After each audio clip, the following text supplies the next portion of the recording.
think that's very individual dependent. I think across the spectrum, when you come back, when you've been living in space, we work out a lot, 2 hours a day on average in space. I was involved in a lot of science programs to look at my muscles, my heart. So I was doing a bit of an adjusted workout routine. But what I noticed after landing was you could walk, you were a little bit wobbly, but things that you haven't used in a while, like your neck muscles, your head feels really heavy, and so it kind of wants to flop over. Your heels, just standing on tile floor for about 10 or 15 minutes would start to tingle and ache a little bit.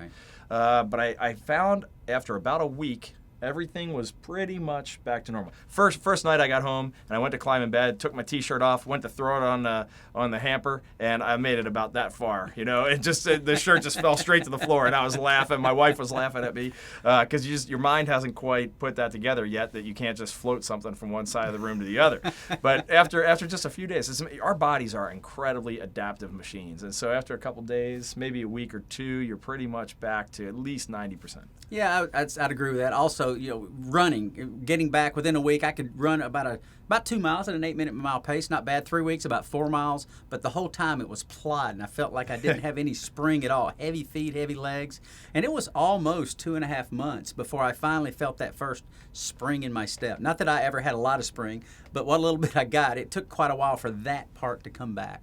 But other than that, like Tonto said, a couple of days as your neurovestibular, everybody's got to readjust to gravity because those semicircular canals haven't been stimulated by gravity, and it takes a few days for that to kind of wear away.